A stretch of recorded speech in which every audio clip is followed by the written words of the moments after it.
விஜய் தான் டார்கெட். முதல் மாநாட்டிலேயே இறங்கி அடிக்க ரெடியாகும் அண்ணாமலை. பொள்ளாச்சி வியூகம். வி த லீடர்ஸ் இயக்கத்தை ஆரம்பித்துள்ள அண்ணாமலை தனது முதல் மாநாட்டை பொள்ளாச்சியில் வரும் 12ஆம் தேதி நடத்துகிறார். இந்த மாநாட்டில் அண்ணாமலை என்ன பேசப் போகிறார் என்ற எதிர்பார்ப்பு அவரது ஆதரவாளர்களிடையே எழுந்துள்ளது. இந்த நிலையில் தனது முதல் மாநாட்டிலேயே முதல்வர் விஜயை அட்டாக் செய்து பேச அண்ணாமலை திட்டமிட்டுள்ளதாக அவரது ஆதரவாளர்கள் வட்டாரத்தில் பேசப்படுகிறது. சட்டமன்ற தேர்தல் முடிந்த கையோடு பாஜகவில் இருந்து விலகிய அண்ணாமலை வி தி லீடர்ஸ் என்ற இயக்கத்தை ஆரம்பித்துள்ளார். தமிழகத்தில் அடுத்து நடக்கும் பொதுத் தேர்தலில் போட்டியிடுவோம் என்று அண்ணாமலை அறிவித்துள்ளார். அண்ணாமலையின் வி தி லீடர்ஸ் இயக்கத்தில் ஆன்லைன் மூலமாக சேருபவர்களின் எண்ணிக்கை 20 லட்சத்தை நெருங்கியுள்ளது. 50 லட்சம் உறுப்பினர்கள் எண்ணிக்கை சேர்ந்தால் கட்சி தொடங்குவது பற்றி பரிசீலிக்க இருப்பதாகவும் கூறி வந்த அண்ணாமலை வரும் 12ஆம் தேதி பொள்ளாச்சியில் தனது அமைப்பின் முதல் மாநாட்டை தொடங்க உள்ளார். இதற்கான பந்தக்கால் நடப்பட்டு ஏற்பாடுகள் பிரம்மாண்டமாக செய்யப்பட்டு வருகின்றன. தனியாக இயக்கம் தொடங்கி அண்ணாமலை நடத்தும் முதல் மாநாடு என்பதால் பெரும் எதிர்பார்ப்பு ஏற்பட்டுள்ளது.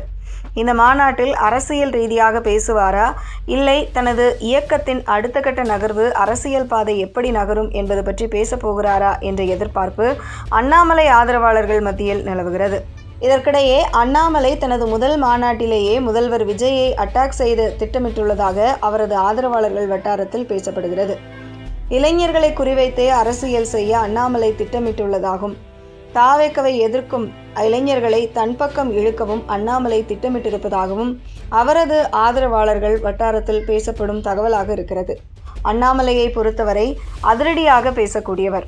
பாஜக தலைவராக இருந்தபோது கடுமையான திமுக எதிர்ப்பை முன்னிறுத்தி பாஜகவின் வாக்கு வங்கியை உயர்த்தினார். இதே பாணியை பின்பற்றி தற்போது ஆளும் தாவேக்கவை விளாசி விஜய் எதிர்ப்பு வாக்குகளை தன் பக்கமாக இழுக்கும் திட்டத்திலேயே அண்ணாமலை காய் நகர்த்தக்கூடும் என்று அரசியல் விமர்சகர்கள் கருத்தாக உள்ளது. அண்ணாமலையை பொறுத்தவரை IPS அதிகாரியாக இருந்து அரசியலுக்கு வந்தவர். IPS படித்தவர் என்ற பிம்பம் ஊழல் குற்றச்சாட்டு எதுவும் இல்லாதது என்பதை வைத்து கிளீன் இமேஜாக தன்னை முன்னிறுத்தி ஆளும் அரசுக்கு எதிரான எதிர்ப்பு அலையை தனக்கு சாதகமாக பயன்படுத்துவதே அண்ணாமலையின் வியூகமாக இருக்கும் என்பது அரசியல் விமர்சகர்கள் கருத்தாக உள்ளது.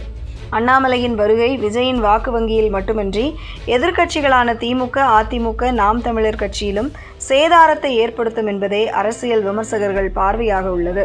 பொள்ளாச்சி ஆச்சிப்பட்டி கொங்கு சிட்டி மைதானத்தில் அண்ணாமலையின் முதல் மாநாட்டுக்கான ஏற்பாடுகள் நடைபெற்று வருகின்றன. இந்த பூமி பூஜை நிகழ்ச்சியில் பங்கேற்ற பிறகு செய்தியாளர்களிடம் பேசிய அண்ணாமலை ஆதரவாளர் வசந்தராஜன் கூறுகையில், போதையில்லா பொள்ளாச்சி எனும் பெயரில் முதல் மாநாடு நடத்தப்படும் என்றும் 25 ஏக்கரில் மாநாட்டு திடல் அமைக்கும் பணி நடைபெறுகிறது என்றும் கூறினார்.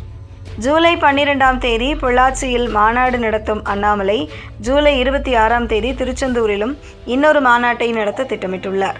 அடுத்தடுத்து மாநாடு நடத்த திட்டமிட்டுள்ள அண்ணாமலை கட்சியை தொடங்குவதற்கான முன்னேற்பாடுகளையும் தீவிரமாக செய்து வருகிறார்.